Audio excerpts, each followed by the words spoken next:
Good morning. Behind the Gavel with Jason this week. We'll be talking about the last Christmas dinner at Grandma's house or similar kind of events and what's so important about them and why is that such an interesting topic, an important topic for us here at the KC Auction Company. Thank you all for watching. I'm Jason Ross, the owner of the KC Auction and Appraisal Company here in Kansas City. I was going to share this on my page really quick. So what am I talking about when I mention and bring up having dinner at Grandma's house? What is that? What's so important? Obviously, we're just a few days before Christmas here in 2018. If you're watching this post, that the information is still very valid and very relevant. But we're talking, we're a couple of days before Christmas here, and a lot of you watching this are going to be having your last Christmas dinner at Grandma and Grandpa's house. You may know it, you may not. My grandmother and our last Christmas dinner at Grandma's house, we didn't know that was happening. Because in the next summer, Grandma decided it was time to move to a retirement home, and she decided on like a Tuesday to sell the house and sold the house on Wednesday, and they had the moving/estate auction about 3 weeks later. So there was just no time to have important conversations about the items and about plans and things like that. And I always kind of regret, this is my grandma right here, Grandma Pitty Phyllis Ronsky. She died almost 2 years ago. And so it's important to have these conversations with people when you have that chance, when you know you're going to be there as a family. And this kind of came up again on Tuesday night. I shared an interview on our page with Joel Nichols. And we talked about 6 important things to do before you contact the auctioneer. And I have communication in that list twice because it is so important. And it really resonated with a lot of people. It's had a lot of shares, a lot of views, a lot of comments on it. And the reason it resonates with people is if you are in the situation of an estate liquidation and haven't communicated, that's when things become really, really problematic. And your best option, your best plan, your best way to not have an issue there is to have a conversation. And so today we're going to talk about some of the things that you can do, some of the ways to lead into that conversation with family so that when the time is right, you've had that base work done. You've had that groundwork put in place so that everybody's on the same page. Nobody's trying to take advantage of anybody else. Nobody's, looking to pull one over on somebody else. You know what's happening before it happens, and then there's just a plan to put in place. And it's so much better for everybody involved. So what are some of the things that we talked about and why is it so important? And some tips on that. So when you are talking to family, you want to have, this can be very emotional, of course, and so you want to lay some ground rules ahead of time. You want to say, one speaker at a time. Let every person talk about the tasks, the items, the plans that are important to them. And we're not talking just the chest of drawers or the set of sterling or the jewelry. We're talking about the estate, if there's retirement, if there's insurance, all of those things have to be talked about beforehand, or should be talked about beforehand, because it makes the transition and the process so much more comfortable for folks as you go through it. So you want to have one speaker at a time. Don't interrupt. Let your brother, your uncle, your cousin, your children have the floor. Let them express what's important to them so that they don't feel like they're being put upon. Just good listening habits. Lean towards the speaker. Maintain eye contact with the speaker so that they know that you're engaged and are taking in and processing what they're talking about. If you're leaning back and you're talking, you're looking around, you're looking at your watch, you're looking at your phone, disinterested, the person speaking knows that, sees that, feels it, and thinks that you're not engaged. Even if you are, the appearance is so negative that the conversation goes south quickly. Use I instead of you. You is an accusatory term.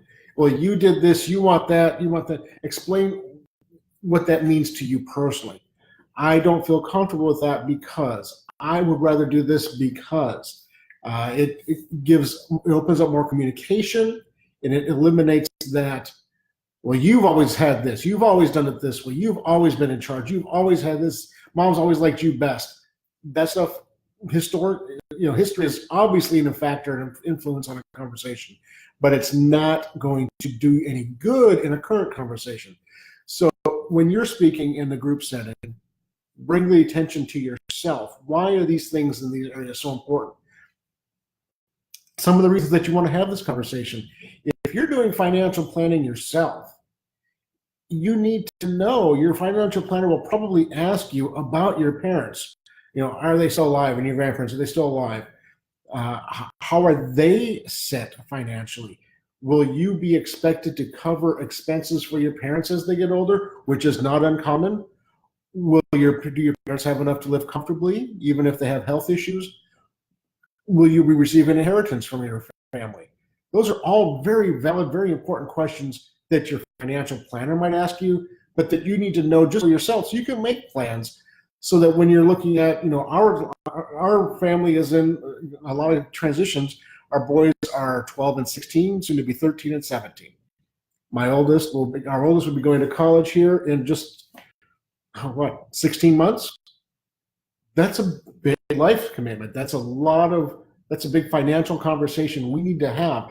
And if my parents have expectations of assistance during that time frame, it makes our planning now much different.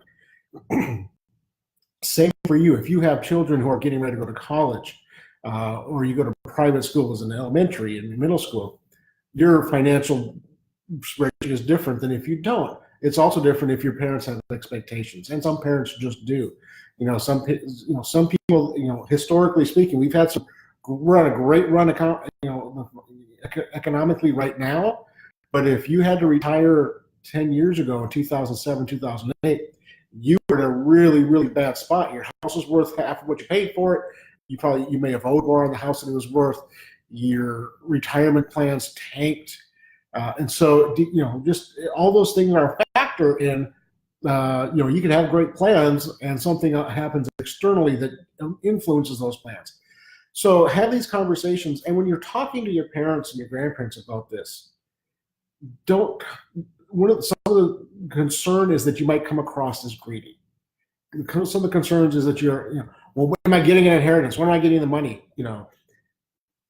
If you share it in the, you want to make sure to couch this conversation, say something like, we want to make sure we understand what you want. We want to acknowledge your wishes. We want to honor your requests as you get to the point where you may not be able to, voice them for yourself, or when you pass away, because everybody passes away. That's just part of life. Approach the conversation with your parents and grandparents that way, honoring their legacy, bestowing upon them the respect that they deserve and warrant, and so that you can put their plans into place. They may have things that are really important to them that you have no clue about. They might want to have 30% of their estate goes to their church, or to an orphanage, or to an animal rescue shelter, or whatever it is. If you don't talk about that, it'll come as a surprise, and there might be hurt feelings. And there's probably a reason why they want to do that. It's not simply because they went to that church. It's because the pastor or the father or the rabbi or whomever is, the person in charge, spent extra time with your parents, your grandmother, your grandfather, helped them through some challenging life, situations. And so there are so many things that happen in everybody's life that your family has no clue about. There are things that happen in our lives that my parents and Stacy's parents don't know about. And there are things that happen in their lives that we don't have any clue about. And that's the way it should be, because we all have our own lives. But as you're trying to make plans for yourself and honor the plans of your parents and grandparents, having those backstories can make such a huge difference in successfully navigating the estate situation, the estate planning and liquidation process. Got a few more minutes here. Again, thanks for watching Behind the Gavel with Jason. Today we're talking about last Christmas dinner at Grandma's, and how conversations around the table are so important in future plans. If you have questions, comments, or concerns, go ahead and post them here. I'll give you our business contact information at the end of the video. So a couple of other things, as I was kind of doing some research on this, looking at different websites, saw a couple of things that were interesting, just tidbits and kind of tips. One of those ABC, which in the sales industry is always be closing. In this situation, they should always be connecting. Look for those opportunities where you can connect with your parents and your grandparents about something, so that when you have a harder conversation, a more challenging conversation, you have a background and a history of being connected and tight with each other. I saw somebody said ACE, ask, confirm, and encourage. When somebody says something, ask the question, confirm what they said, and encourage what they have in mind. If they say something like, "I want this asset to go to the animal shelter," and confirm that that's what you heard, so that they know that you were listening and that they know that you grasp that situation, and then encourage it. That's a fantastic idea, Grandma. Yeah, I didn't realize that the animal shelter was so important. I'm glad that I know, because it makes giving that check much better, much easier, knowing that it's fulfilling your wishes and fulfilling your legacy. Which brings up another really interesting point.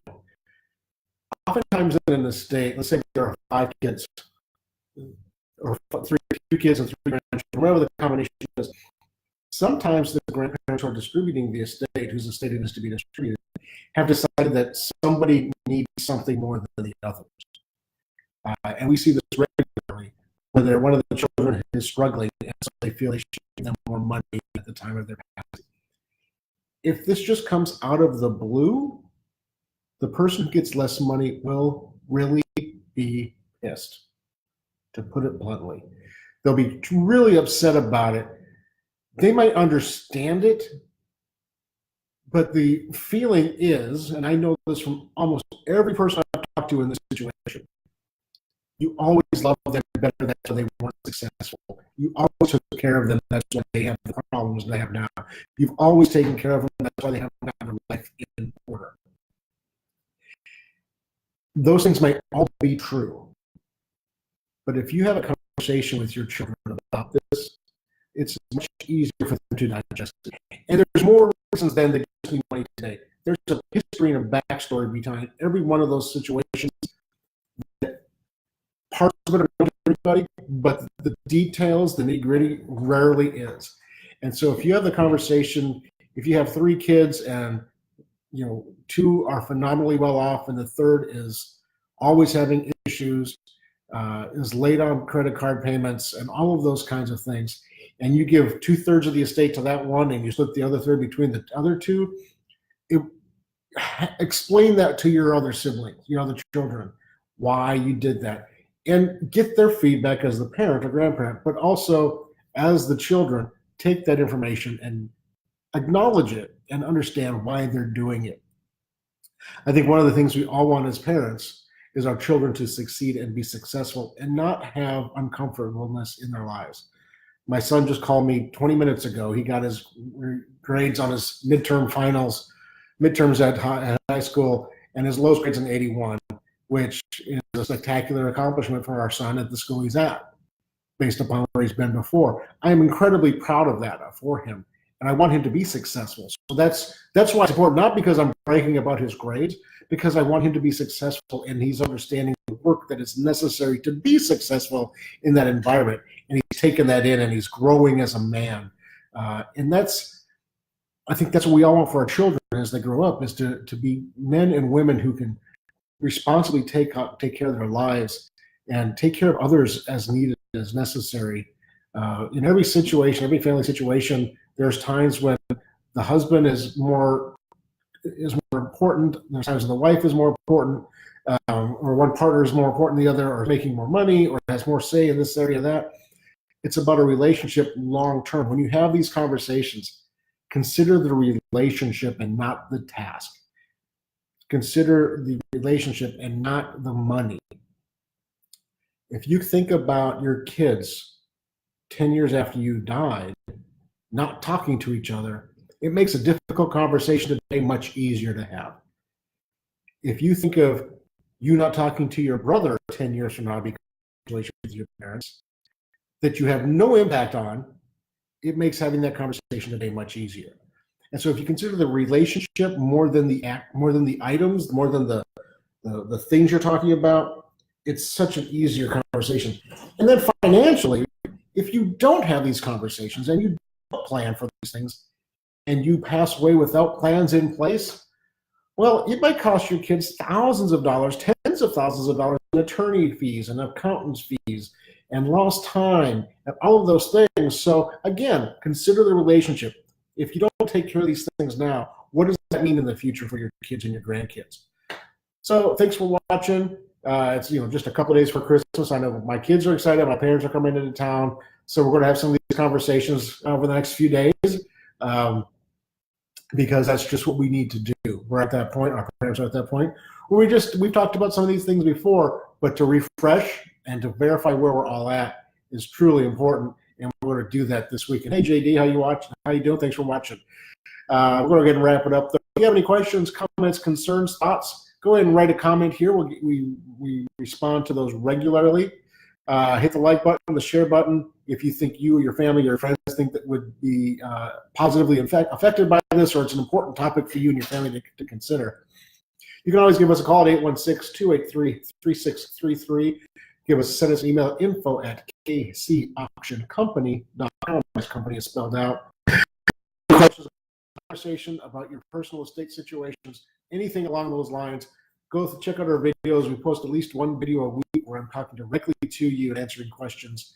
And it's turned out to be a really wonderful tool for a lot of our customers, clients, friends, and family. So again, have a great weekend. Hopefully your holiday plans are progressing nicely. Weather's nice where you're at, and you have a great family dinner this weekend. Have a great week, and we'll talk to you soon. Not sure if we'll do this next week or not. Kind of depends on what's going on with my family. So nothing else. We'll see you first week of January. Have a great day.